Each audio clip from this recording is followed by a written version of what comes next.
आणि 5 डिसेंबरला संध्याकाळी 5 वाजता राज्यामधील नव्या सरकारचा शपथविधी होणार आहे आणि मुंबईच्या आझाद मैदानावर हा भव्य दिव्य सोहळा असा शपथविधी पार पडणार आहे। त्यासाठी भाजपाकडून जोरदार तयारी सुरू करण्यात आली आहे।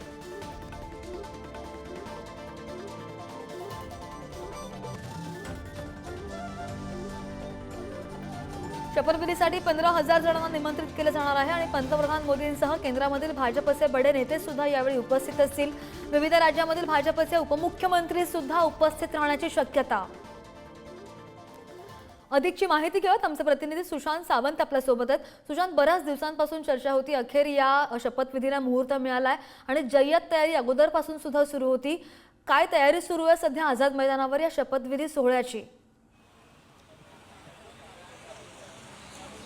श्रद्धा, अगदी बरोबर आहे। 5 तारीखला संध्याकाळी 5 वाजता खऱ्या अर्थानं नव्या सरकारचा शपथविधी होणार आहे। देवेंद्र फडणवीस मुख्यमंत्री पदाची शपथ जी आहे ती मुंबईतील ऐतिहासिक असं मैदान, आझाद मैदान, जिथे अनेकदा आपण जर बघितलं असेल तर अनेक सभा झाल्या, अनेक आंदोलने याच आझाद मैदानात होत आहेत आणि आता नव्या सरकारचा शपथविधी देखील त्याच आझाद मैदानात होणार आहे। त्यासाठी भव्य दिव्य तयारी जी आहे ती भाजप प्रदेशकडून करण्यात येते, कारण भाजपला पहिल्यांदा इतकं मोठं घवघवीत यश मिळालं आणि त्याचा जल्लोष संपूर्ण राज्यभर तर होणारच आहे, मात्र मुंबईत विशेष तयारी आपल्याला पाहायला मिळते।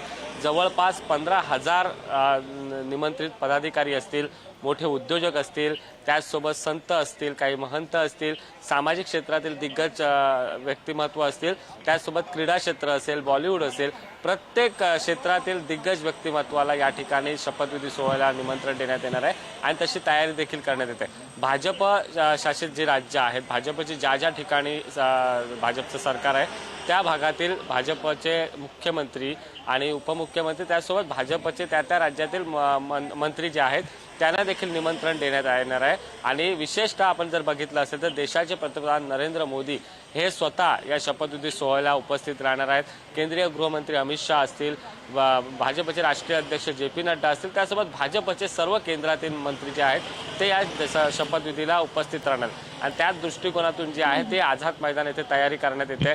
स्वतः भाजपचे प्रदेशाध्यक्ष चंद्रशेखर बावनकुळे हे देखील लक्ष ठेवून आहेत। कालच त्यांनी ट्विट केलं होतं की 5 डिसेंबरला संध्याकाळी 5 वाजता शपथविधी सोहळा जो आहे तो होणार आहे आणि राज्यभरातील भाजपचे जे पदाधिकारी आहेत प्रमुख त्यांना देखील निमंत्रण देण्यात आलं आहे। जेवढं शक्ती प्रदर्शन करता येणार आहे तेवढं शक्ती प्रदर्शन जे आहे ते भाजपच्या वतीने करण्यात येणार आहे आणि अर्थातच आपण जर बघितलं असेल देवेंद्र फडणवीस मुख्यमंत्री होणार यासाठी भाजपचा प्रत्येक पदाधिकारी जो आहे तो कामाला लागलेला आहे आणि त्याच्यामध्ये तो उत्साह आपल्याला पाहायला मिळतो। मुंबईत 5 डिसेंबरला हा उत्साह आपल्याला आझाद मैदानात पाहायला मिळणार आहे। श्रद्धा, बरोबर सुशांत, मात्र फडणवीस म्हणजे मुख्यमंत्री पदाची शपथ तर घेतीलच आणि भव्य सोहळा सुद्धा पार पडेल, मात्र भाजपचे जे 10 ते 15 संभाव्य मंत्री आहेत ते सुद्धा यावेळी शपथ घेऊ शकतात अशी ही माहिती मिळते। तर कुणाकुणाच्या नावाची वर्णी लागू शकते, काय चर्चा आहे? अगदी बरोबर आहे श्रद्धा। देवेंद्र फडणवीस 5 डिसेंबरला मुख्यमंत्री पदाची शपथ घेणार ही सर्वात बातमी आधी पुढारी न्यूजने दिली। त्यानंतर देवेंद्र फडणवीस यांच्यासोबत आणखी 10 ते 15 मंत्री भाजपचे आमदार जे आहेत ते मंत्रिपदाची शपथ घेतील ही बातमी देखील आपण सकाळी सर्वात आधी दिली होती।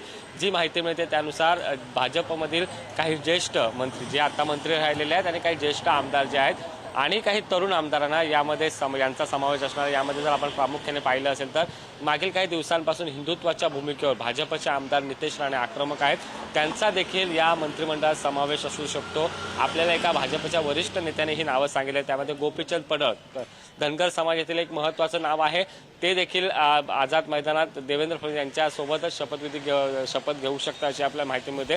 त्यासोबत गिरीश महाजन असतील, राधाकृष्ण विखे पाटील असतील, आशिष शेलार असतील, अतुल सावे असतील, मंगलप्रभात लोढा मंत्री सध्याच्या काळातील ते असतील, रवींद्र चव्हाण असतील, संजय कुटे असतील, त्याचसोबत आपण जर बघितलं असेल तर गिरीश महाजन खरं तर मोठा चेहरा आहे भाजपचा आणि देवेंद्र फडणवीस यांचे एक विश्वासू सहकारी अशी त्यांची ओळख आहे, ते शपथ घेतील। सुधीर मुनगंटीवार शपथ घेतील।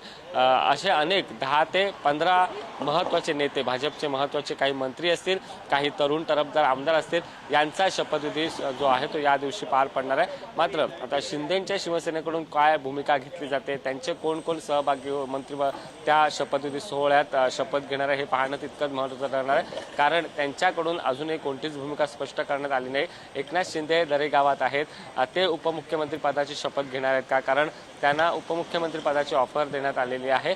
जरी ते सांगत असले की मी सध्या नाराज नाही, मात्र तरी देखील त्यांच्यातील नाराजी आहे ते वारंवार दिसून येते. त्यासोबत अजित पवार देखील शपथ घेतील, त्यांचे काही मंत्री आहेत ते शपथ घेतील.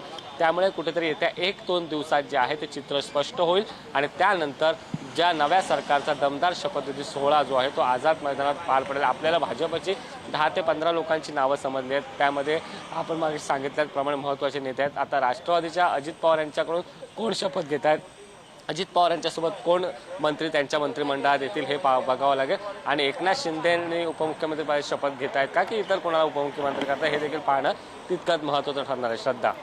निश्चित सुशांत, सगळे अपडेट्स घेत राहू. धन्यवाद दिलेल्या सविस्तर माहिती.